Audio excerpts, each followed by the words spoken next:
let me tell you a story. I'm Nathaniel Brown. This is Exempla, stories that illustrate God's truth.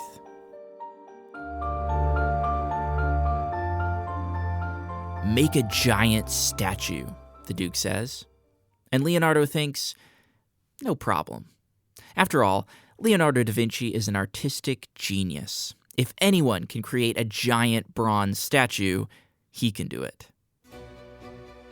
It's 1482, and Leonardo da Vinci is on the payroll of the powerful Sforza family.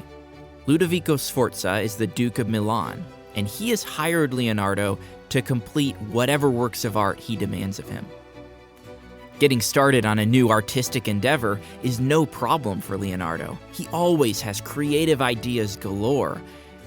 But like many artists, completing a work of art can sometimes be a different story. Like the time the Duke gave him the task of painting a mural on the wall of a monastery in Milan. The painting would be a depiction of Christ's Last Supper. It has come to be one of Leonardo's most recognizable works of art, but at the time, it caused great consternation for a prior at the monastery who was understandably impatient with Leonardo's pace. It took Leonardo about 3 years to finish the painting. He kept finding the need to leave the project to work on other things or find just the right model for one of the faces in the painting. But 3 years is nothing compared to the timeline of another one of Leonardo's projects, a giant statue that the Duke tells him to create in honor of his father, Francesco Sforza.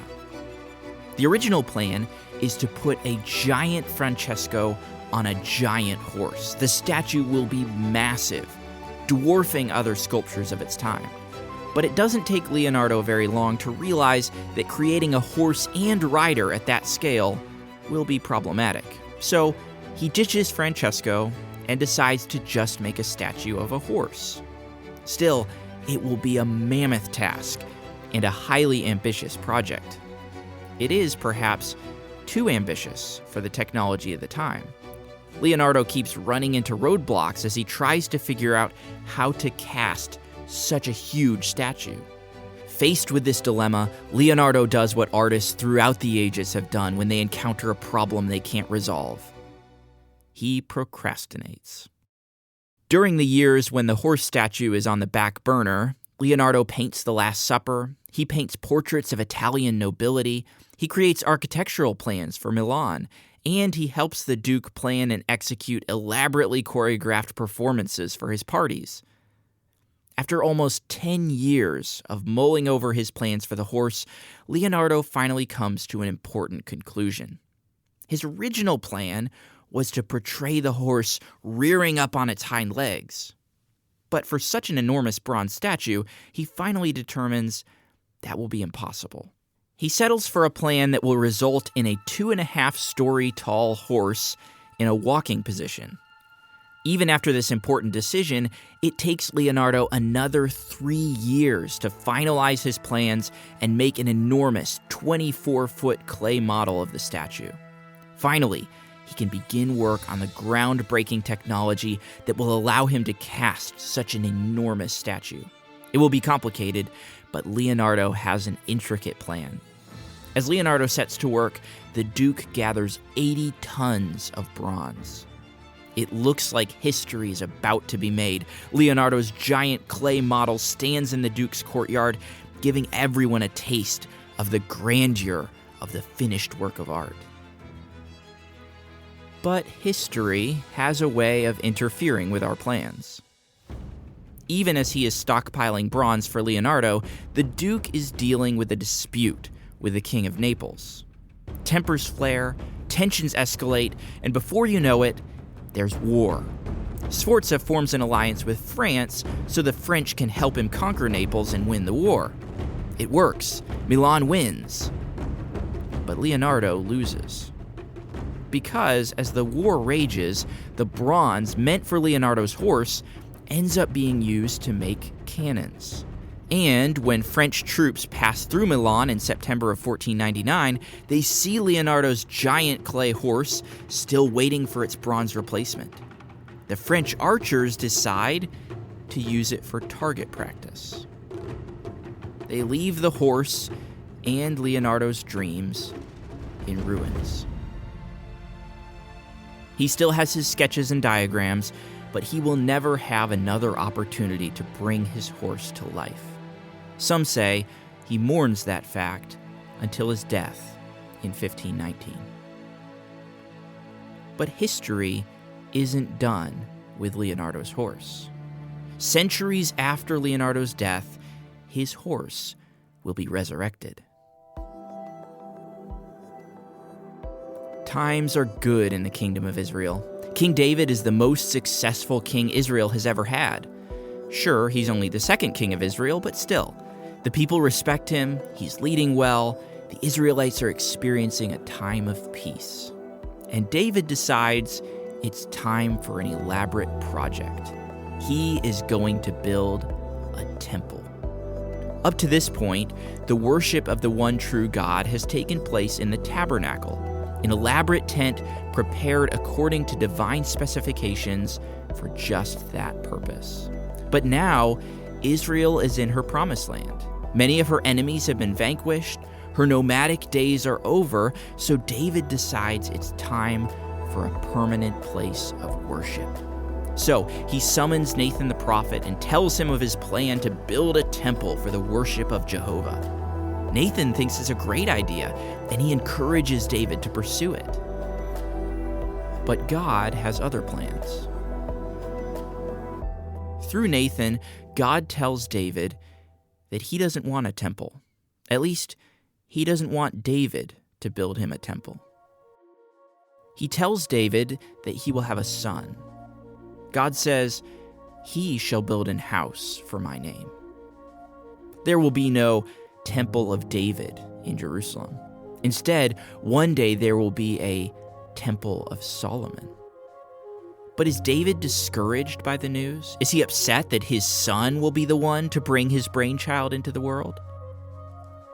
We get the answer in 1 Chronicles 28 and 29. David gathers all the Israelite rulers together. He knows his time as king is drawing to a close, and he wants to make sure some things are very clear. He shares with them the story of his desire to build the temple and God's answer. He then makes it crystal clear that Solomon is God's pick for the next king of Israel. Then he gives Solomon a solemn charge, telling him to serve God with all his heart for all his life. Then David does something amazing. He reveals that he has plans for the temple. David has meticulously recorded God's instructions for how the temple ought to be built. He has also gathered a huge stockpile of gold and silver, enough to craft all the instruments of the temple according to God's specifications. He gifts it all to Solomon. The plans are in place, the resources are there.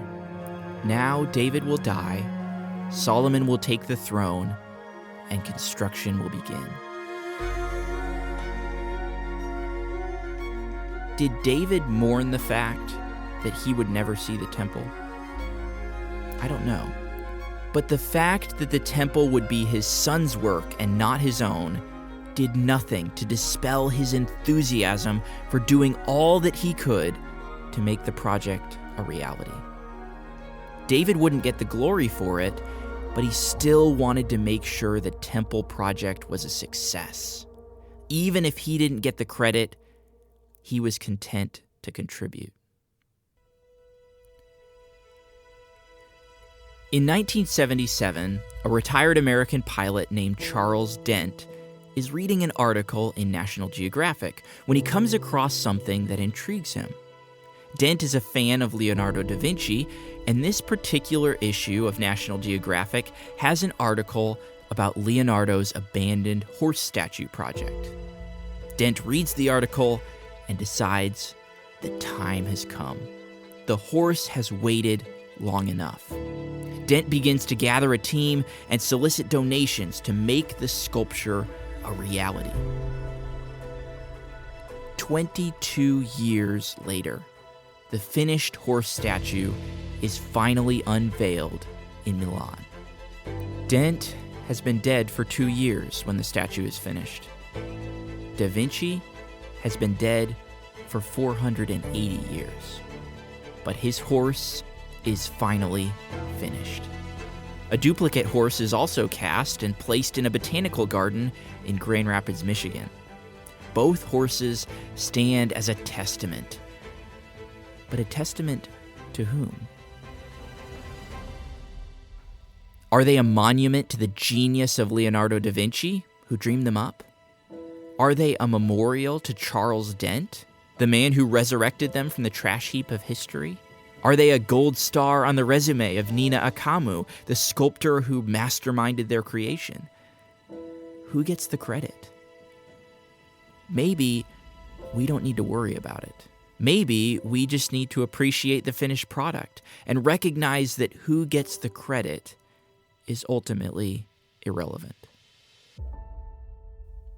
In 1 Corinthians 3, Paul chides the Christians in Corinth for being obsessed with personalities. The believers have benefited from the ministry of Paul and the ministry of another Christian leader named Apollos. They are careful to tell each other who it was of those two men who had the most impact on them. Paul tells them, in effect, it doesn't matter. He says, "Who then is Paul, and who is Apollos, but ministers by whom ye believed, even as the Lord gave to every man? I have planted, Apollos watered, but God gave the increase. So then, neither is he that planteth anything, neither he that watereth, but God that giveth the increase." It's not about who did what. It's enough to just be able to be a part of the work God is doing. It's easy to get caught up in the idea that life is all about being recognized and receiving accolades for our contributions. We hate the idea that we might put work into something and never get credit. But rarely can any great accomplishment be credited to one person. God often uses many people, seemingly unconnected to each other, each doing their part to accomplish His divine plan. Not everything you do needs to be for yourself. You might come up with an idea that doesn't come to life for 500 years. You might plan something great and prepare everything to make it happen, and your children are the ones who get to see it completed. That's okay, because it doesn't matter who gets the credit. Life isn't about building a legacy for yourself. It's about doing your part to further the work of God. If the monuments you are building are in your honor, you're wasting your time.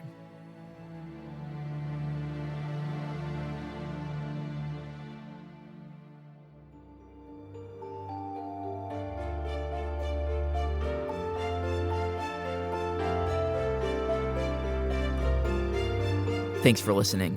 If you want to see pictures of the giant bronze horses or dig more into the history behind Leonardo's unfinished project, check out this episode's transcript. There's a link in the episode description. Also, I want to remind you that if you enjoy Exempla and want to help others discover it, please rate and review the show in your podcast player. And the best thing you can do to spread the word, tell your friends. Next time, I'll tell you a story from the Bible about a man who really wanted to kill the king. That's next episode. Until then, grow in grace and in the knowledge of our Lord and Savior Jesus Christ, and keep telling stories.